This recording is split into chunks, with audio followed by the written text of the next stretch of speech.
Welcome back to our Elemental Alchemy series, where I am going through my own journal that I wrote in real time and answering the prompts. This is the fourth video in the series.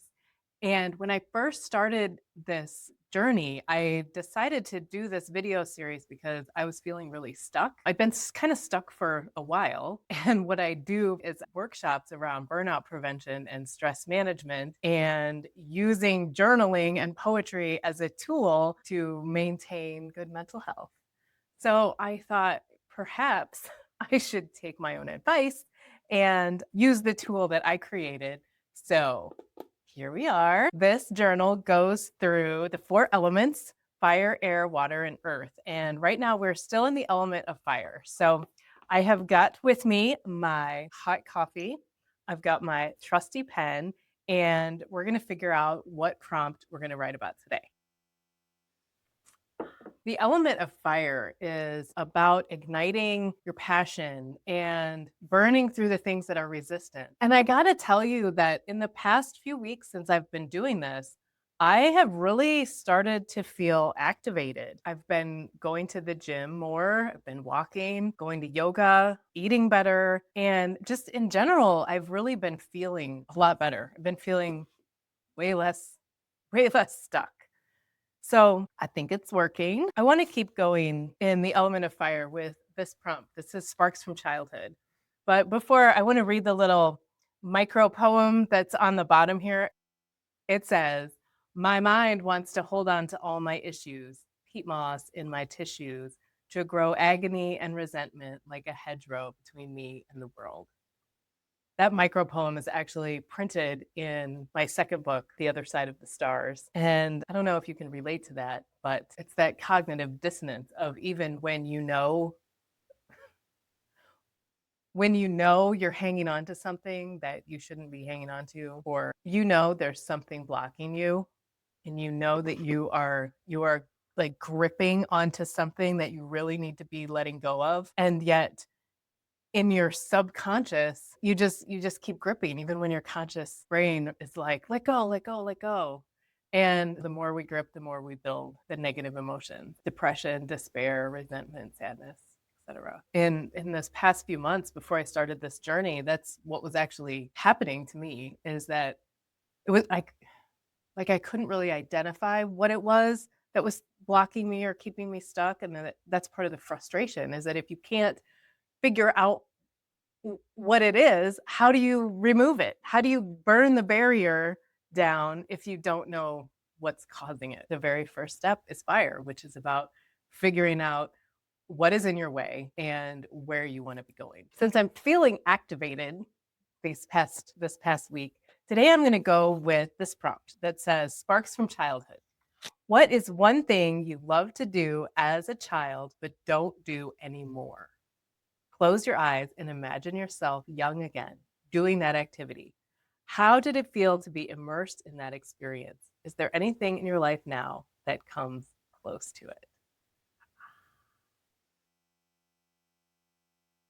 Okay, I think I know what I'm going to write about. Let's get to writing.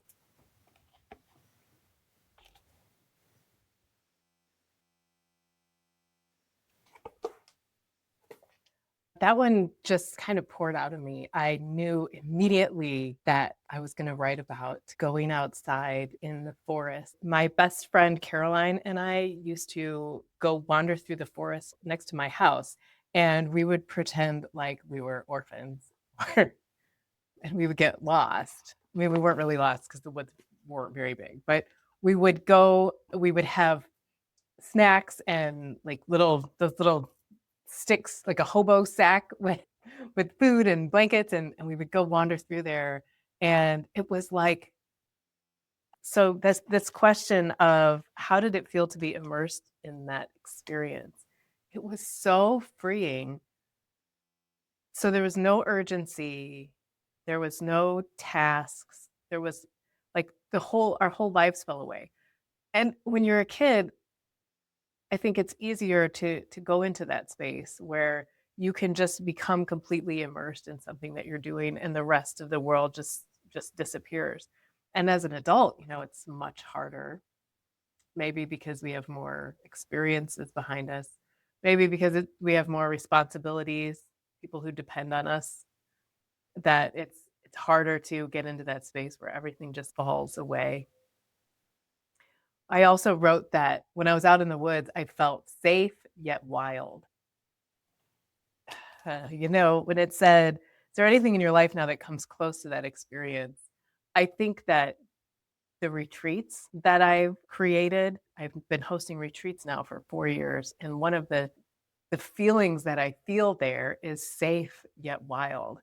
And when you get into that space, and it's not the first night, it's usually so they're usually Friday through Sunday, so a weekend retreat. But by Saturday, I just feel like life has just fallen away. And I'm completely present in the space with nature, with the other women that are there, with myself. And it's interesting how similar that experience is to this memory that I have of being lost in the woods with my friend. If you're following along, I would love to hear in the comments what childhood experience came up for you when you were writing about this prompt, and how did it make you feel? And is there anything in your life that is similar to it now? And if you would like more information about my retreats, you can find them on my website. I'll drop the link in the comments. These are the experiences that really bring us back to ourselves. Less numbing, more living. Well, I can't wait to see you next time. In the meantime, happy journaling.